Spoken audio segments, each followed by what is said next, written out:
Hi, this is Tim of the 1916 Company. Welcome and thanks for logging on. If you love this watch, email me, tmosso@the1916company.com for purchase pricing and availability questions concerning this watch.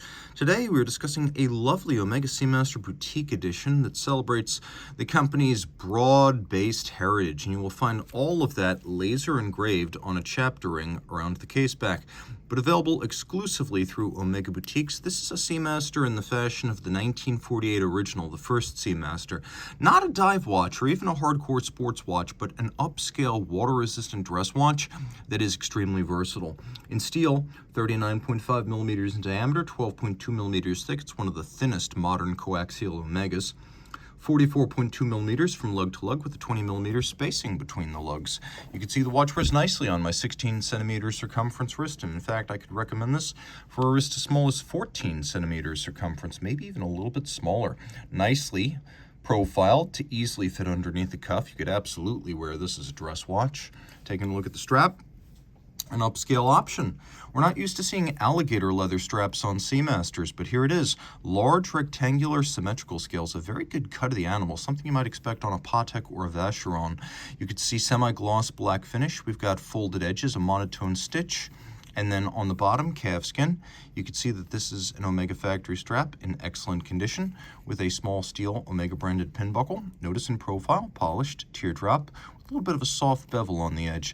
Lyre style lugs, but an elegant manifestation of them with the inward and outward bevel. Satin finished mid-case, polished bevel running end to end. We have a combination of polish and media blast on the push-down crown. The watch is 60 meters water resistant, which means sufficient for splashes or perhaps exposure to heavy rain, but in the absence of a screw-down crown, even with 60 meters, I recommend you not take it swimming. We have a dramatic bubble-like double-curved, boxed and cambered sapphire designed to evoke a vintage plexi, and then a dial that Omega just describes somewhat artlessly as red. I would say it's somewhere between burgundy and black cherry, and I think Omega, for once, should probably hard sell the beauty of one of its features. They are remarkably mute about the immense pulchritude of this dial, which I find competitive with watches priced multiples the cost of this one. So, way to bury the lead, Omega. This is an amazing dial, and as you can see, it is cambered. Look carefully, and you can see it's a gradient from bright at the center to dark at the edge, sloping down in domed fashion with indices that are actually curved to match the outer slope of the dial. You can also see hands as well, with a lovely rolled seconds and rolled minute hand, leaf style hands for the hours and minutes with faceted polished dart style indices. What I particularly like is that we have an applique logo and marquee.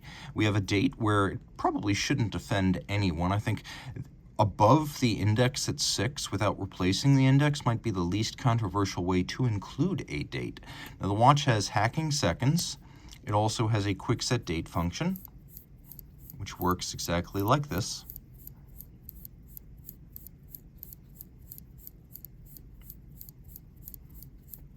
Okay, now taking a quick look around back, you can see that the case back also has a cambered sapphire.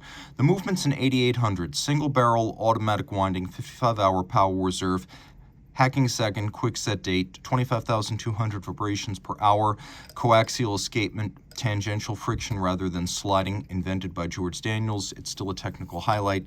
35 pivot jewels, again, 55-hour power reserve from the single barrel, and a full balance bridge and a free sprung balance for shock resistance, anti-magnetic balance, balance staff, escapement, and silicone hairspring. It is a COSC qualified movement, but also a master chronometer, which goes beyond. It's a 6-position, fully assembled chronometry test of the watch to no worse than -0 plus 5 seconds per 24 hours. It includes water resistance, durability, winding efficiency, power reserve, and an anti-magnetic test. That 15,000 plus Gauss is not a theoretical thing. The movement would have been tested to that. That's over 1.5 Tesla. Astonishing. Taking a look, you can see it is a boutique edition. So we have this laser engraved chaptering that includes highlights from Omega's history. So you've got spacewalks, you've got the lunar lander, you've got the moon, you've got the footsteps and thus the footprints on the moon, golf, aquatic activities and the little seahorse, a longtime symbol of the Seamasters. We have America's Cup sailing, we have scuba diving, we have the SI-14 balance and silicone hairspring, we have the coaxial escapement, we have Kronos, a longtime symbol of the Omega brand and its predecessor companies, the bear symbolizing the Orbis ocular charity. You've got the manufacturer, you've got the Olympic split-second high-rate pocket watch timer created for the Olympics. You've got athletics and runners alongside. You've got the observatory chronometers like the early 50s Constellation, and then the reel of cellulose reminding you that Omega is prolific in film sponsorship and production. So there's a lot to love here. Reach out to Team Mosso at the1916company.com for purchase and pricing details of this most unconventional black cherry dial Seamaster.